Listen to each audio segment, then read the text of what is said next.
ऐसी स्थिति आती है कि बस निराश होकर के उपासक अब क्या करें, अब क्या क्या हो सकता है, कोई मेरा नहीं, कोई, अरे कोई तो बोले कि मैं सही चल रहा हूं, कोई तो बोले ठीक हो, जिसको देखो वही प्रतिकूलता प्रतिकूलता। क्योंकि सुख में, अनुकूलता में संसार का संबंध दृढ़ होता है, इसीलिए कृपालु हरि उसे सुखानुभूति संसार में नहीं होने देते, कहीं संबंध दृढ़ नहीं होते, केवल कृपा ही कृपा दिखाई देती। जब वो ऐसी ऊंचाई पे पहुंचता है, लौट के देखता है कि ये तो केवल हरि कृपा थी, नहीं एकदम सीधी चढ़ाई और ऊपर से काई, कैसे हम चढ़ सकते थे, ये तो केवल ऐसा हुआ कि आंख खुली और चढ़ गए, प्रयास ही नहीं हुआ, ये तो केवल कृपा ने किया। उस समय वो केवल प्रभु की मधुर मधुर कृपा का अनुभव करके रोता रहता है। जो उपासक कृपा पात्र होता है उसकी दशा इस रूप में पहुंचती है। सच्ची मानना, कृपा ही बदलती। एक उपासक परिचय के, बढ़िया सुंदर परिवार, अच्छी अर्थ की प्राप्ति की व्यवस्था, और जैसी भक्ति करनी चाहिए वैसी भक्ति कर रहे हैं। अब कृपा उदय हुई, जिनके द्वारा परिवार का पोषण और अर्थ व्यवस्था होती थी, भगवान ने उनको अपने पास बुलाया। अब जो भी वो धीरे धीरे सब छूटता चला गया। अब अखंड वृंदावनवासी बैरागी स्वरूप भजन परायण प्रगट में देखने में लगा सब उजड़ गया, लेकिन आंतरिक वृत्ति से देखो तो लगा सब संभल गया। प्रभु ने कृपा करके कैसा संभाला कि अब कोई रास्ता ही नहीं रह गया, एकमात्र प्रभु का रास्ता रह गया। तभी तुम परमानंद में जा सकते हो, जब प्रभु की कृपा ऐसे घेर लेती, दिखाई देता घेर लिया कृपा ने। अब रोते रहो या चिल्लाते रहो, तुम्हारे रोने चिल्लाने का कोई वहां फर्क नहीं पड़ता। अभी मोह ममता में हो सकता है आपको दुख लगे, लेकिन जब आप उस कृपा का परिचय प्राप्त करेंगे तो मधुर मधुर उनकी कृपा मूर्ति का अनुभव करके केवल रोते रहेंगे। इसलिए मैं तुम्हें कहता हूं, तुम कभी इस मार्ग में निराश मत होना। मैं तुम्हें सच्ची अनुभव की बात बताता हूं, प्रभु जिस पर कृपा करके ऐसी विषम परिस्थिति देते हैं उसके साथ रहते हैं। ये बात पकड़ लो। जब तुम्हें सब छोड़ रहे हो, प्रतिकूलता घेर रही हो, अव्यवस्था घेर रही हो, तो तुम आसपास अनुभव करना वो है, क्योंकि वो ऐसे में छोड़ नहीं सकता। जब वो इतना बड़ा कृपा करके हमारे साथ महामहिम कार्य कर रहा है, माया मुक्त करने, वो जानता है कि बहुत कमजोर हैं, लड़खड़ा जाएंगे, इसलिए वो साथ रहते हैं, हरि साथ रहते हैं। और वो धीरे धीरे कहते रहते, मैं तुम्हारे पास हूं, डरना मत। संत रूप में, गुरु रूप में, शास्त्र रूप में वो समझाते रहते, डरना मत, मैं तुम्हारे पास हूं। सच सच वो अपनी गोद में ले लेते हैं ऐसे उपासक को, वो अपने अंक में ले लेते हैं। जिसको जगत से निराशा मिली वो हरि की गोद में बैठ जाता है। तो बलिहारी है ना ऐसी निराशा की, ऐसे दुख की। अब हम कभी भूल न करें, धन की प्राप्ति, कीर्ति की प्राप्ति, जगत में सम्मान की सफलता, इसमें कभी भगवान की कृपा का अनुभव न करें, ना करें, आज्ञा दे रहे हैं। ठीक है, महाराज अम्बरीश अपने समस्त वैभव को स्वप्न तुल्य मानते थे, चरित्र में आया है। ठीक, उसका कोई महत्व तो नहीं होना चाहिए।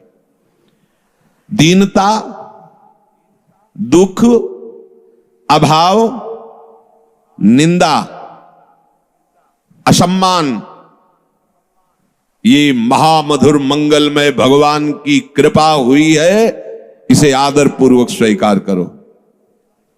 फिर ध्यान दीजिए, धन, मान, कीर्ति, जगत की प्रत्येक सफलता, अनुकूलता, इसमें कभी भगवान की कृपा को मत मानो। ये महापुरुषों के वचन है। दूसरे इसमें टिप्पणी कर सकते हैं कि भगवान की कृपा न माने, तो इसमें क्या माने?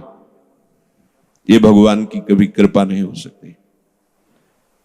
वो अपने कृपा पात्रों को माया में नहीं फंसाते हैं, इसी का नाम माया है। जब उसकी चित्त वृत्ति भगवदाकार होती तो स्वयं यश फैल जाता है, स्वयं सारे वैभव उसके चरणों में लौटते हैं, पर वो उसका आदर नहीं करता, अंदर से उसके प्रति मात तो नहीं रहता। ये अंदर की बातें हैं। दीनता, दुख, अभाव, अकीर्ति, निंदा, असम्मान, मधुर मधुर मंगल में भगवान की कृपा हुई है, इसको स्वीकार करो। यह है भगवान की कृपा। अब बोलो हमारे ऊपर भगवान की बड़ी कृपा है। अनुभव करो तुम्हारे ऊपर प्रभु की बड़ी कृपा है। जो इस मार्ग में अमुक प्रकार का अगर वास मिल जाता, अमुक अमुक प्रकार की हमारे को सुविधा मिल जाती, अमुक भोजन पद्धति से मिलता, अमुक प्रकार से लोग हमसे मिलते, अन्य अन्य सुविधाएं, तो हम समझे भगवान की कृपा है। ये अज्ञान है, कभी इसे अपने हृदय में आने मत देना। जब कोई आपको आदर से बुलाए, कोई सम्मान करे, तो आपकी दृष्टि में भी वो नहीं आना चाहिए, आंतरिक दृष्टि में। जैसे कोई हमें जिस गली में जाते हो गाली देता हो और हमसे द्वेष मानता हो, तो हम उस गली में भी नहीं जाना चाहेंगे, अहंकार होने के कारण। ऐसे भक्त जिस गली में आदर होता हो, माला पहनाया जाता हो, उसकी कीर्ति सम्मान हो, उस गली में नहीं जाना चाहिए। और जिस गली में अपमान होता हो, गाली मिलती हो, हफ्ते में 1-2 बार तो उसमें जाना ही चाहिए, जिससे पता चलेगा कि हमारे हृदय की स्थिति क्या है। यह है उलट आप में समाये, ये उल्टा मार्ग है। जब आपके हृदय में निंदा करने वाले का और प्रशंसा करने वाले का, दोनों के प्रति कोई भगवत भाव की सिवा अन्य भाव ना हो, तो समझ लेना अब कृपा फलीभूत हो गई है, अब हृदय की स्थिति बन गई। श्री स्वामी ओंकारानंद सरस्वती जी नजफगढ़ के, जब उनके पास गए, पहले से ही जन्म से ही उनकी कृपा रही, पूर्व ग्रह में जाते रहते थे। तो जब संत वेश में गए, नई अवस्था, बहुत हंसे। कहा बेटा हमें पता था ऐसा ही होगा, पर ध्यान रखना साधुता बहुत कठिन बात है। साधु को कुत्ते जैसा स्वभाव बनाना चाहिए। मुझे समझ में नहीं आया साधु स्वभाव और कुत्ते का स्वभाव। महाराज जी मेरी समझ में नहीं आया। बहुत ब्रह्म प्राप्त महापुरुष तेजों में एकांत खंडहर गंगा किनारे रहते थे, कोई सुविधा नहीं किसी भी तरह। कोई एक अल्मोनियम का कटोरा जैसे भिक्षुक लोग रखते हैं, ऐसे ही बस रखा रहता, उसी में जो भिक्षा है पा लिया। ऐसे बोले बेटा जैसे कोई साधु को आदर से बुलावे कि आओ भिक्षा ले लो, जब वहां पहुंचे और दबका के भगा दे, वो 4 कदम चले फिर आदर से आओ, तो बोले उसको सोचना भी नहीं चाहिए कि अभी तो दबकाया था फिर बुला क्यों रहा है। ऐसे अगर 10 बार बुलाए तो 10 बार वापस हो जाना चाहिए। जैसे कुत्ता है, आप टुकड़ा डालो और फिर दबका दो, फिर आप पुचकारो फिर आ जाएगा, फिर ऐसा स्वभाव होना चाहिए। और साधु को मन को ऐसे मारना चाहिए। 2 उपदेश उन्होंने उस दिन पहले दिन दिए थे। जैसे बंदर सांप को मारता है, तो हमने कभी देखा तो था नहीं, तो बेटा वो बड़े भाव में एकदम बच्चों जैसा स्वभाव होता है, जो ब्रह्म प्राप्त महापुरुष बंदर जैसे सांप को ऐसे पकड़ता है, वो खूब हंसते, ऐसे वो एकदम ऐसा लगता हंसी की धारा आ रही, आनंद की धारा, लाल चेहरा हो जाता है।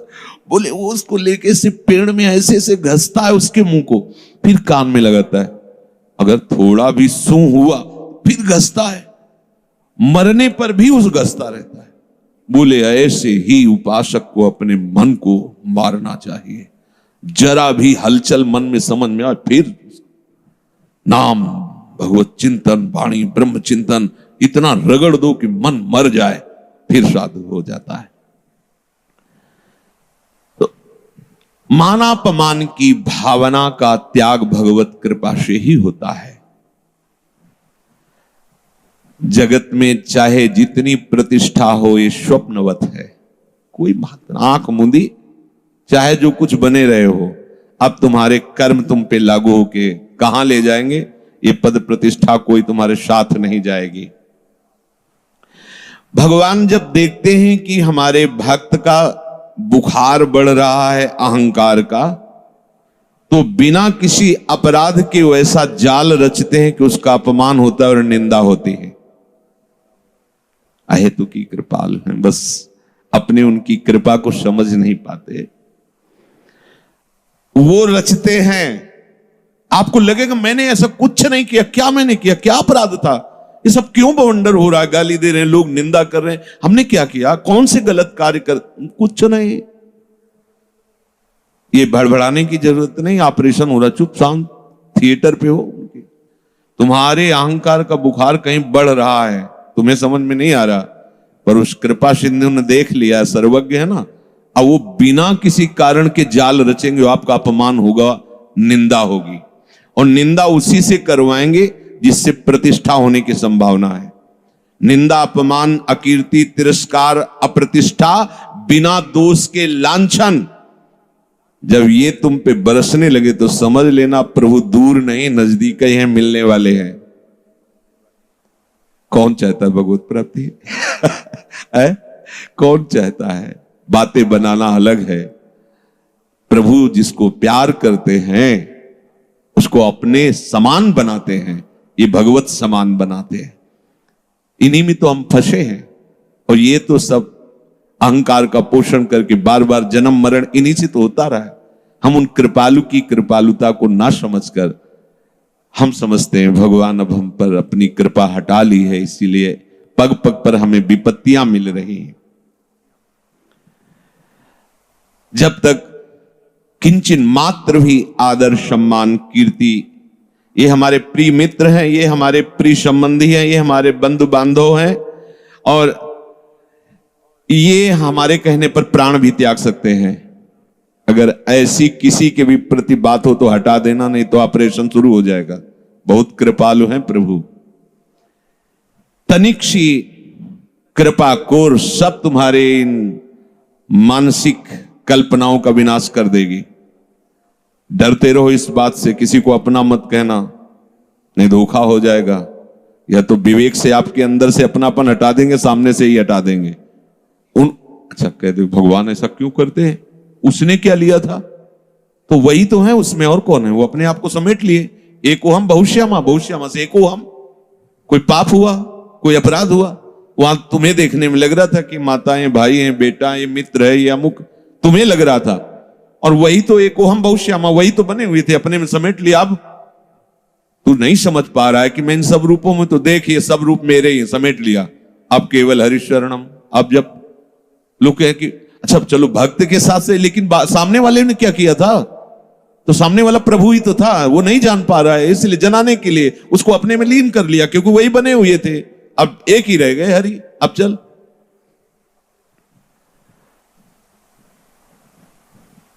अपने हृदय में हमें कोई बुलाए, हमें कोई प्यार करे, हमें कोई सम्मान करे, हमारी प्रशंसा हो, उपासक को ऐसी आशाओं का त्याग कर देना चाहिए। जब ऐसी आशाओं का त्याग होता है तभी भक्ति से बुद्धि भगवत युक्त मानी जाती है। अगर ऐसा नहीं है तो नास्ति बुद्धि रयुक्तस्य, उसकी बुद्धि प्रभु में युक्त नहीं हुई है। चायुक्तस्य भावना, अब जिसकी प्रभु में बुद्धि युक्त नहीं है उसके हृदय में ये भावना ही नहीं आ सकती कि मुझे केवल कर्तव्य कर्म करना है, बस मैं भगवत मार्ग का पथिक हूं, उपासक हूं, मुझे वही करना है जो मेरे शास्त्र और गुरुदेव कहते हैं। अगर बुद्धि प्रभु में स्थित नहीं है, भोगों में स्थित है, तो ये निश्चय ही नहीं कर सकता, नहीं कर सकता। सब देखने को मिलता है। मन और इंद्रियों का संयम करना उपासक का मुख्य कर्तव्य होता है, और यह होता है भजन से। भजन से विवेक पूर्ण बुद्धि मन और इंद्रियों को गलत मार्ग में जाने से रोकती है। जिसका मन और इंद्रियां संयमित नहीं है, वो असंयमी पुरुष कभी मेरी प्राप्ति की भावना ही नहीं कर सकता। नास्ति बुद्धिरेयुक्तस्य न चायुक्तस्य भावना, नहीं कर सकता। मन और इंद्रियां हलचल मचाए हुए हैं भोगों के लिए, मान सम्मान के लिए, जैसा भी आपने सुना। वो कभी मान चाहता है, कभी सुख चाहता है, कभी आराम चाहता है, कभी धन चाहता है, कभी भोग चाहता है। भीतर ही भीतर उसके सब खलबलियां मचती रहती कामनाओं की, इसलिए वो निश्चय ही नहीं कर पाते कि मुझे प्रभु चाहिए, मुझे प्रियालाल चाहिए। और जिसकी बुद्धि प्रभु में नहीं लगी, अर्थात मेरे को केवल कर्तव्य पालन करना है, भगवत प्राप्ति तो गुरु कृपा से होगी, मैं एक भी अक्षर उनकी आज्ञा का उल्लंघन नहीं कर सकता, कुछ मिले ना मिले, इसे कहते हैं युक्त बुद्धि। तो नचायुक्त से भावना, जब कर्तव्य पालन की तुम्हारे अंदर बात ही नहीं आई, तो कामना, आसक्ति, नाना प्रकार की भोग वासनाएं ये अंदर बनी तो रहेंगी। और जब तक इनका त्याग नहीं होगा तब तक भावना ही नहीं बनेगी कि हम प्रियालाल को कैसे रिझाएं, प्रियालाल को कैसे प्राप्त करें। भावोत्सवेन भजतामृष कामधेनु, जब तक बुद्धि युक्त नहीं हुई तो भावना ही नहीं बनेगी।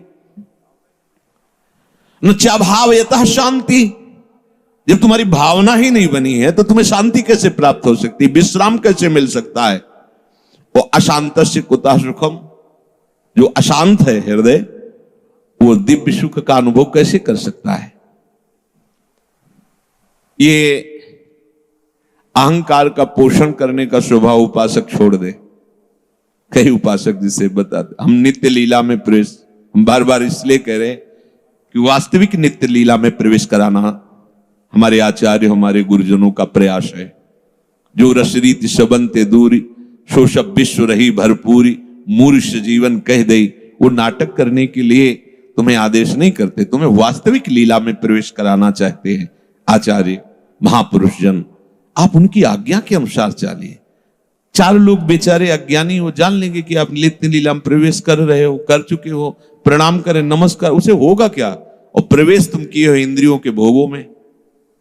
अरे उस सर्वज्ञ पर प्रभु की दृष्टि से कोई बच थोड़ी सकता है।